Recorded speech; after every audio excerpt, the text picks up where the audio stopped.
तो जैसा कि आप जानते हैं कि हमारे सोलर सिस्टम में एक सन है और 8 प्लैनेट्स हैं। इन सभी प्लैनेट्स को दो भागों में बांटा गया है। एक भाग में वो प्लैनेट्स हैं जो एस्टेरॉयड बेल्ट के अंदर आते हैं और दूसरे भाग में वो प्लैनेट्स हैं जो कि एस्टेरॉयड बेल्ट के बाहर आते हैं। एस्टेरॉयड बेल्ट के अंदर वाले ग्रहों को स्थलीय या आंतरिक ग्रह कहा जाता है, जबकि एस्टेरॉयड बेल्ट के बाहर वाले ग्रहों को बाह्य या जोवियन प्लैनेट्स कहा जाता है। एस्टेरॉयड बेल्ट के अंदर वाले ग्रह आकार में छोटे तथा घनत्व में अधिक होते हैं, जबकि एस्टेरॉयड बेल्ट के बाहर के ग्रह आकार में बड़े तथा घनत्व में कम होते हैं। इन्हें हिंदी में याद करने की ट्रिक आप स्क्रीन पे देख सकते हैं। वीडियो में आगे बढ़ने से पहले हम रोटेशन और रिवॉल्यूशन के बारे में जानेंगे। रोटेशन को हिंदी में घूर्णन काल या परिभ्रमण काल कहते हैं। यह वह समय है जिसमें कोई ग्रह अपने अक्ष पर एक चक्कर पूरा करता है। इसी की वजह से दिन और रात होते हैं। रिवॉल्यूशन को हिंदी में परिक्रमण काल कहा जाता है। यह वह समय है जिसमें कोई ग्रह सूर्य के चारों ओर एक चक्कर पूरा करता है। इसी की वजह से पृथ्वी पर ऋतु परिवर्तन होते हैं। सूर्य के चारों ओर सभी ग्रह चक्कर लगाते हैं। यह बात सबसे पहले अरिस्तार्कस ने बताई थी, लेकिन उसके पास कोई सबूत न होने की वजह से इस बात को नहीं माना गया। इसके 1800 साल बाद निकोलस कोपरनिकस ने 1543 में पहली बार हेलियोसेंट्रिक सिद्धांत दिया तथा इसके साथ सबूत भी पेश किए। इस सिद्धांत के अनुसार सूर्य केंद्र में है तथा सभी ग्रह उसके चारों ओर चक्कर काटते हैं। इसके बाद 1610 में गैलीलियो गैलीली ने दूरबीन की सहायता से यह सिद्ध किया कि सूर्य केंद्र में है तथा बाकी ग्रह उसके चारों ओर चक्कर काटते हैं। सबसे पहले आता है मरकरी या बुध ग्रह। यह सबसे छोटा ग्रह है, सूर्य के सबसे नजदीक है। इसका द्रव्यमान बाकी ग्रहों की तुलना में सबसे कम है। यहाँ पे सर्वाधिक तापांतर पाया जाता है। यहाँ पे रातें बर्फीली और दिनों में झुलसाने वाली गर्मी पड़ती है।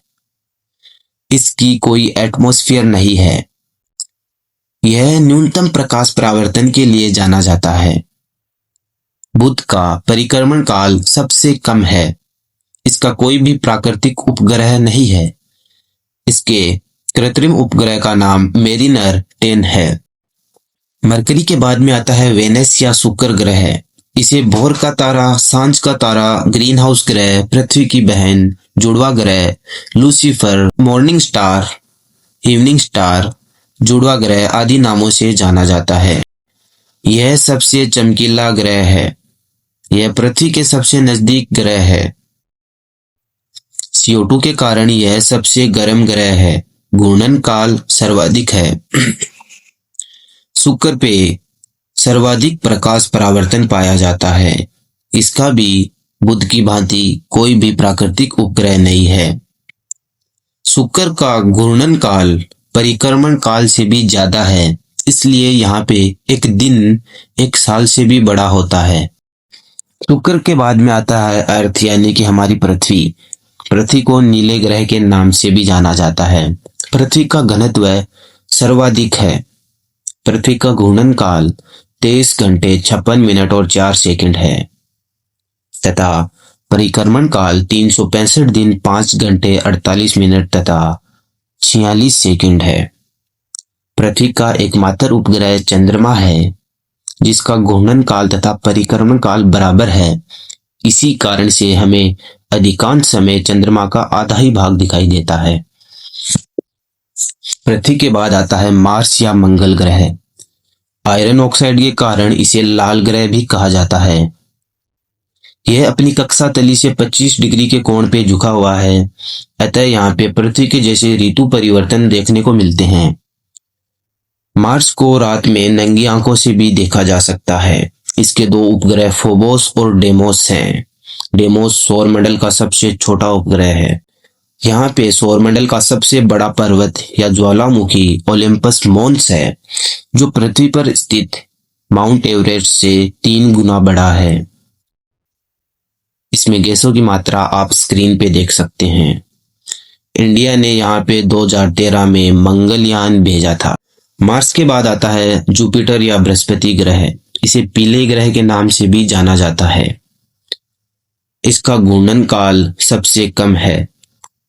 यहाँ पे हाइड्रोजन और हीलियम की प्रधानता पाई जाती है। जुपिटर के 90 से भी ज्यादा ज्ञात उपग्रह हैं, जिसमें गैनीमेड सौरमंडल का सबसे बड़ा उपग्रह है।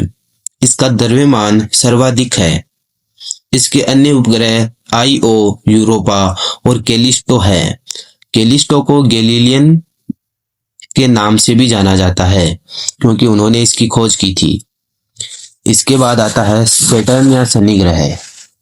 यह सौरमंडल का दूसरा सबसे बड़ा ग्रह है। इसे वलयों या छल्लों का देवता भी कहा जाता है। इसके सर्वाधिक ज्ञात उपग्रह हैं, जिनमें से टाइटन सबसे बड़ा है तथा टाइटन सौरमंडल का दूसरा सबसे बड़ा उपग्रह है, जो कि क्रिश्चियन हाइजेन के नाम द्वारा खोजा गया था।